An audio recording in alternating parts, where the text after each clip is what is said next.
بسم اللہ الرحمن الرحیم۔ السلام علیکم۔ میرے شوہر کا نام امجد ہے۔ ہم سفید پوش لوگ ہیں۔ میرے شوہر کی تنخواہ 30,000 روپے ہے۔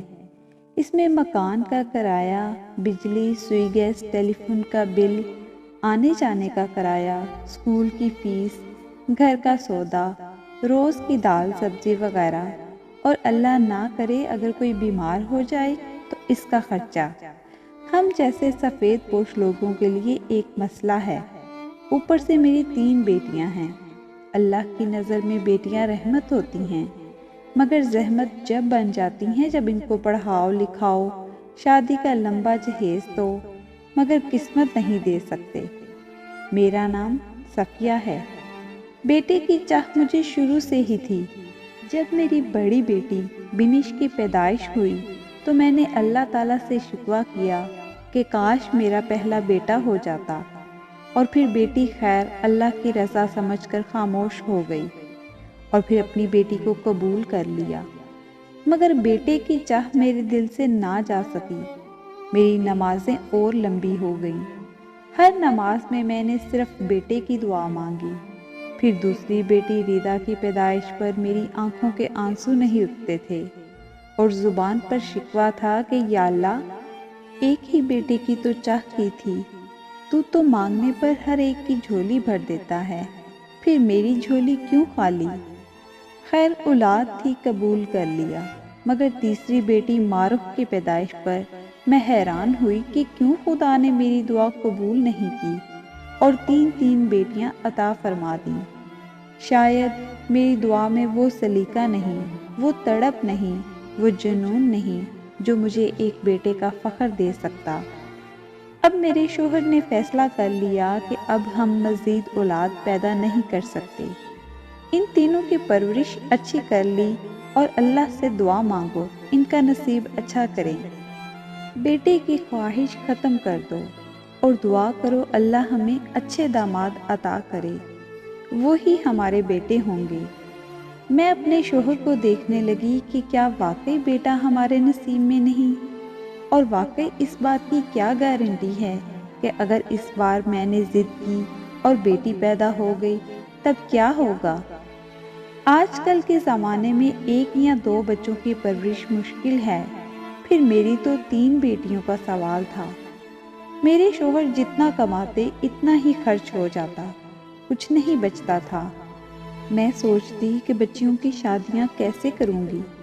کیا ساری زندگی میرے شوہر محنت کرتے رہیں گے؟ انہیں کبھی آرام نہیں ملے گا؟ اگر آمدنی کا اچھا ذریعہ ہوتا تو میں کچھ پس انداز بھی کر لیتی یا کبھی پالیسی وغیرہ لے لیتی، مگر کوئی آمدنی کا ذریعہ نہیں تھا۔ ہمارے حالات بہت خراب تھے۔ اوپر سے بیٹے کی چاہ میرے دل سے ختم نہیں ہوئی تھی۔ کسی کی گود میں بیٹا دیکھتی تو خواہش اور بڑھ جاتی کہ کاش میرا بھی ایک بیٹا ہوتا، مگر میں اپنے آنسو پی کر رہ جاتی۔ خدا کی رضا میں راضی تھی، مگر خوش نہیں تھی۔ میری دونوں بڑی بیٹیوں کے اسکول میں گرمیوں کی چھٹیاں ہو گئی تھیں۔ وہ اپنے پاپا سے ضد کر رہی تھی کہ پارک جانا ہے، مگر وہ اپنے روٹین والے پارک میں نہیں جانا چاہتی تھی۔ وہ کسی دوسرے پارک میں جانے کی ضد کر رہی تھی۔ پارک تو بہت سارے تھے، مگر کچھ دور دور تھے۔ دوسرے پارک میں جانے کے لیے کرائے کی ضرورت تھی، مگر فالتو پیسہ خرچ کرنا ہمارے بس میں نہ تھا۔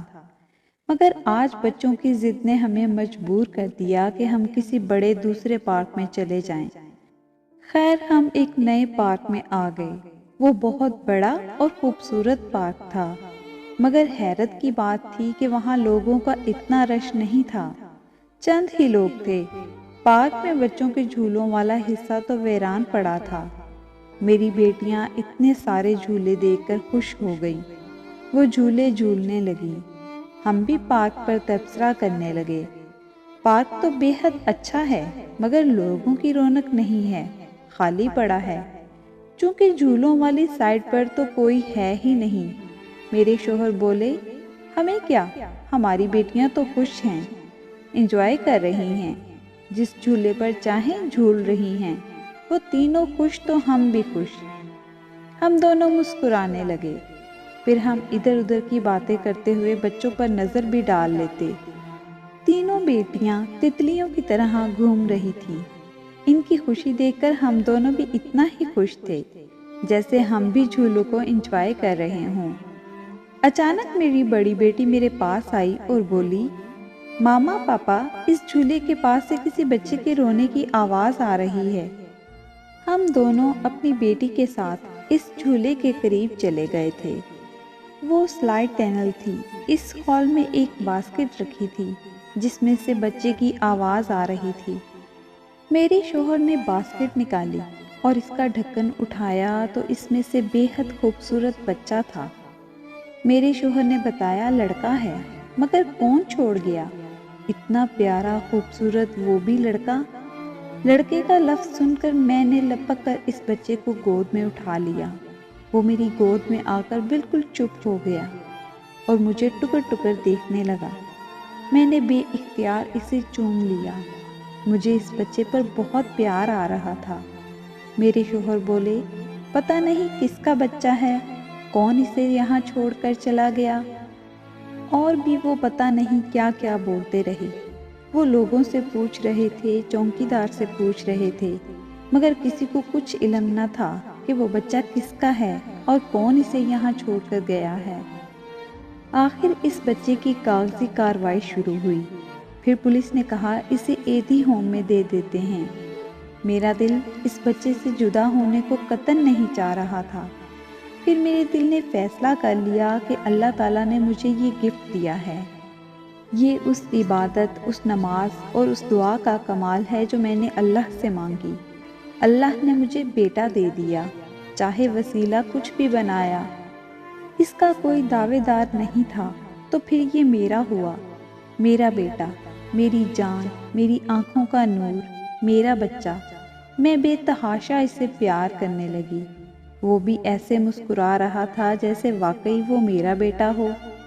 میرے شوہر نے میرا پیار اور بیٹے کی طرف دیکھ کر بچے کی کسٹڈی اپنے ہاتھ میں لے لی۔ ہم بچے کو لے کر گھر آ گئے۔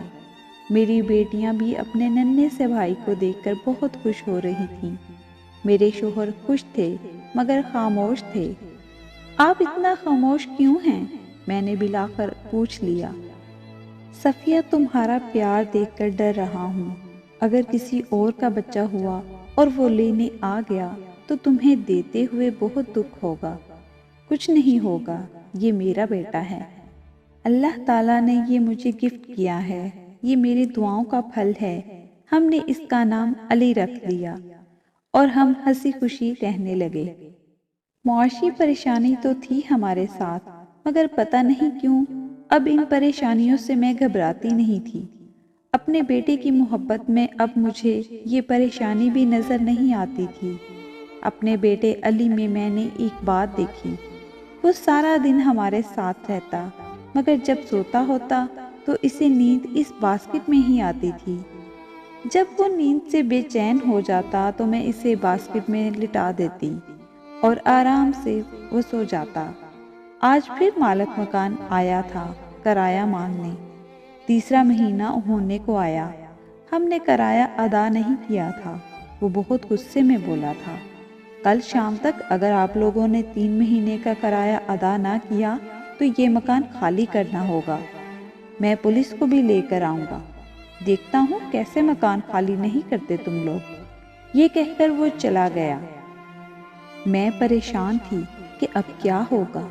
اس مہینے ہمیں علی ہمارا بیٹا مل گیا تھا، اس وجہ سے اس کے کپڑے، دودھ وغیرہ پہ کافی خرچ ہو گیا تھا۔ 5,000 رکھے تھے میں نے، مگر مکان 10,000 کرائے پر تھا۔ اوپر سے 3 مہینے کا کرایہ کا مطلب تھا 30,000 روپے۔ کہاں سے آئیں گے 30,000 روپے؟ کیا ہوگا؟ میں اسی فکر میں پریشان تھی کہ میرے شوہر بھی آ گئے۔ میرا اداس پریشان چہرہ دیکھ کر پوچھا، کیا ہوا ہے تمہیں؟ میں نے تمام بات بتائی تو وہ بھی پریشان ہو گئے۔ اب 30,000 روپے کہاں سے آئیں گے؟ میرے شوہر نے غصے میں کہا، میں نے تمہیں اس مہینے کا کرایہ دیا تو تھا کہ مالک مکان کو دے دینا، مگر تم سنتی کہاں ہو، بیکار میں فضول خرچ کرتی رہتی ہو۔ آپ کیسی بات کر رہے ہیں؟ وہ پیسے ہم نے اپنے بیٹے علی پر خرچ کیے ہیں۔ اسی وقت علی زور زور سے رونے لگا۔ میں تڑپ کر علی کے پاس آ گئی، باسکٹ سے علی کو نکال کر گود میں اٹھا لیا۔ میری نظر باسکٹ کے اندر گئی۔ باسکٹ میں ہزار ہزار کے نوٹوں کی گٹھی رکھی نظر آئی۔ میں نے اپنے شوہر کو آواز دے کر وہ انہیں دکھائی۔ بچہ ہمارے پاس 15 دن سے زیادہ ہو گئے تھے آیا ہوا تھا۔ میں روز باسکٹ کی صفائی کرتی تھی، کبھی کچھ نظر نہیں آیا تھا۔ آج ہزار ہزار کے نوٹ کی گٹھی رکھی ہوئی تھی۔ میرے شوہر نے اسے نکال کر گنتی کی، وہ پورے 1 لاکھ روپے تھے۔ ہم دونوں حیران تھے۔ دوسرے دن مالک مکان کو 30,000 کا کرایہ دے دیا، پھر بھی 70,000 ہمارے پاس بچ گئے۔ یہ خواب تھا یا حقیقت؟ میں نے علی کو اٹھا کر پیار کرنا شروع کر دیا۔ میرے بیٹے، تم کتنے چھوٹے سے ہو، مگر تم نے ہماری پریشانی حل کر دی۔ میرے شوہر بولے، پہلے یہ تو سوچو کہ یہ پیسے اس ٹوکری میں کہاں سے آئے؟ کہیں یہ بچہ جن تو نہیں ہے؟ آپ بہت خراب ہیں۔ ایک تو میرے بیٹے نے آپ کی پریشانی حل کر دی ہے اور آپ اسے جن کہہ رہے ہیں۔ وہ خاموشی سے علی کو دیکھتے جا رہے تھے۔ پھر ہم نے ان پیسوں سے ریفریجریٹر اور واشنگ مشین خرید لی، کیونکہ گرمیوں کے دن تھے اور ٹھنڈے پانی کے بغیر نہیں رہا جا سکتا تھا، اور ہاتھ سے کپڑے دھو دھو کر میرے ہاتھ تھک جاتے تھے۔ اور پھر تو جیسے پیسوں کا سلسلہ شروع ہو گیا، ہمارا گھر چیزوں سے بھرنے لگا۔ اب ہم ایک پرسکون زندگی بسر کر رہے تھے۔ میں نے اپنا ہر مسئلہ اپنے بیٹے علی کو بتانا شروع کر دیا۔ میرے شوہر چپ اور خاموش رہنے لگے۔ بس وہ کبھی کبھی علی کو بہت حیرانگی سے دیکھنے لگتے تھے۔ ہمیں برابر ٹوکری سے پیسے مل رہے تھے۔ آخر ہمارے پاس اتنی رقم ہو گئی کہ ہم نے کاروبار شروع کر دیا، اور اللہ نے اس کاروبار میں اتنی برکت کی کہ وہ ترقی کرتا رہا۔ پھر ہم نے بہت اچھی لوکیشن پر گھر خرید لیا، گاڑی بھی تھی، نوکر چاکر بھی، سب کچھ تھا۔ بچے اچھے اسکول میں پڑھ رہے تھے۔ اب میرا بیٹا علی بھی اسکول جانے لگا تھا۔ اب وہ بڑا ہو گیا تھا، ٹوکری میں نہیں سو سکتا تھا، مگر جب تک باسکٹ اس کے برابر نہ ہو، اس پر علی کا ہاتھ نہ ہو، علی کو نیند نہیں آتی تھی۔ تینوں بہنوں کی آنکھوں کا تارا اور میری جان تھا علی، وہ بھی بہنوں کا دیوانہ تھا۔ وقت ہنسی خوشی کٹ رہا تھا کہ اچانک میرا اور میرے شوہر کا ایکسیڈنٹ ہو گیا۔ میرے شوہر موقع پر ہی ہلاک ہو گئے، اور وہ مجھے اور اپنے 4 بچوں کو چھوڑ کر اللہ میاں کے پاس چلے گئے۔ مجھے بھی بہت زیادہ چوٹیں آئیں، مگر سب سے بڑا نقصان میرا یہ ہوا کہ میری زبان کٹ گئی اور میں نے عمر بھر کے لیے بولنے سے محروم ہو گئی۔ اپنی بات ہاتھ کے اشارے سے بتاتی، اوپر سے میری ریڑھ کی ہڈی میں بھی گیپ آ گیا تھا۔ اسی وجہ سے میں بستر کی ہو کر رہ گئی۔ میرے بچوں کا کیا ہو رہا تھا، کون میرے بچوں کی دیکھ بھال کر رہا تھا، مجھے کچھ خبر نہ تھی۔ قسم قسم کے رشتہ دار ہمارے گھر آ کر رہنے لگے تھے، جن کی ہم نے کبھی شکل بھی نہ دیکھی تھی، اور اب وہ حق سے ہمارے گھر اور کاروبار کو سنبھالنے لگے تھے۔ میرے بچے پریشان اور خوفزدہ تھے۔ علی 4 سال کا تھا اور میری سب سے بڑی بیٹی 9 برس کی تھی۔ کسی سے کچھ بھی نہیں کہہ سکتی تھی، اپنے بچوں کی دیکھ بھال بھی نہیں کر سکتی تھی، ان کے آنسوؤں کو بھی صاف نہیں کر سکتی تھی۔ ہاں، آنسو بہا سکتی تھی، اپنی مجبوری پر، اپنی بے بسی پر، بچوں کی لاچاری پر۔ ہمارے رشتہ دار، جو پتہ نہیں ہمارے تھے یا نہیں، اب حق سے ہماری چیزیں استعمال کر رہے تھے اور میرے بچوں کا حق مار رہے تھے۔ میں خاموش روتے روتے سب دیکھ رہی تھی۔ کسی بچے کو کھانا ملا یا نہیں، کپڑے گندے بدل نہیں سکتی تھی، اسکول 1 مہینے سے نہیں گئے تھے۔ علی میرا بیٹا جس میں میری جان تھی، اس سے میں یہ سب کچھ کہہ دینا چاہتی تھی، مگر زبان نہیں تھی، صرف آنسو اور میری بے بسی میرا حال عیاں کر دیتی تھی۔ ایک دن علی مجھ سے لپٹ کر سو رہا تھا، میری آنکھوں سے آنسو گر رہے تھے، جس سے علی کی آنکھ کھل گئی۔ وہ مجھے دیکھنے لگا، پھر اپنے ننھے ننھے ہاتھوں سے میری آنکھ کے آنسو صاف کرنے لگا، مگر میری بے بسی جو علی سے سب کچھ کہنا چاہ رہی تھی مگر زبان کٹ جانے کی وجہ سے کچھ نہیں کہہ پا رہی تھی، اس بے بسی پر میں تڑپ تڑپ کر روئی۔ وہ جتنا آنسو صاف کرتا میرے آنسو اس سے زیادہ نکل جاتے۔ اچانک علی بولا، ماں تم پریشان مت ہو، میں سب سنبھال لوں گا، بس پاپا کے 40ویں کا انتظار ہے، وہ ہو جائے پھر چاہے تمام رشتہ داروں کو یہاں سے نکال دوں گا، میری بہنوں کی ذمہ داری اب میری ہے، آپ پریشان مت ہوں۔ میں حیران تھی اور اتنے صاف لہجے میں علی کو بات کرتا دیکھ رہی تھی۔ وہ 4 سال کا تھا ابھی اور وہ مجھ سے اتنی بڑی بڑی باتیں روانی سے کر رہا تھا۔ علی بولا، ماں تم حیران مت ہو، بابا سمجھ گئے تھے کہ میں ایک جن ہوں، مگر آپ اپنی محبت میں مجھے پہچان نہیں سکی۔ میری ماں کے 10 بیٹے پیدا ہوئے تھے، تمہاری دعا، تمہارے بیٹے کی تڑپ کی وجہ سے میری ماں نے مجھے تمہاری جھولی میں ڈال دیا، مگر وہ ماں تھی، روز مجھ سے ملنے اس باسکٹ میں آتی ہے۔ جب جب ہمارے گھر میں پریشانی ہوئی میری ماں نے اس کا حل پیسے کی گڈی کی شکل میں نکال لیا۔ میں آپ کی نظر میں 4 سال کا ہوں مگر حقیقت میں 20 سال کا ہو گیا ہوں، مگر آپ کا وہی 4 سال کا بیٹا بن کر اپنی بہنوں کو سایہ دوں گا۔ اب آپ کو آپ کا سگا بیٹا بن کر دکھاؤں گا۔ اگر آپ کو مجھ سے ڈر لگ رہا ہے تو میں آپ کے پاس سے دور چلا جاؤں گا۔ میں نے اپنا سر نفی میں ہلا کر علی کو آنکھ کے اشارے سے اپنے پاس بلایا اور اس کا ماتھا چوم لیا۔ وہ خوش ہو گیا اور پھر بولا، بس ماں، تمہارا ساتھ میری طاقت بن گیا ہے، انشاءاللہ آپ کو اس بستر سے اٹھا کر دم لوں گا۔ مجھے اپنی علی کی باتیں سن کر کہ وہ ایک جن ہے بالکل خوف محسوس نہیں ہوا۔ میں شکریہ ادا کرنا چاہتی تھی اس جن ماں کا جس نے اپنے 10 بچوں میں سے ایک مجھے گفٹ کر دیا تھا۔ اس ماں کا بہت بڑا دل تھا۔ پھر علی نے میرے سامنے ایک 20 سال کے لڑکے کا روپ بدلا اور بولا، ماما اب میں اس روپ میں لوگوں کے سامنے آ کر آپ سب کو بچاؤں گا اور اپنی بہنوں کے لیے ان کے چھوٹے بھائی کے روپ میں رہوں گا۔ اور پھر واقعی علی نے تمام نام نہاد رشتہ داروں سے جان چھڑا دی اور میری بیٹیوں کی دیکھ بھال اس طرح کرنے لگا جیسے واقعی ایک بڑا بھائی کرتا ہے۔ میری بڑی بیٹی بینش نے پوچھا، ماما یہ کون ہے اور یہ کس کے رشتہ دار ہیں؟ میں مسکرانے لگی، زبان تو تھی ہی نہیں اس لیے بول نہیں سکتی تھی۔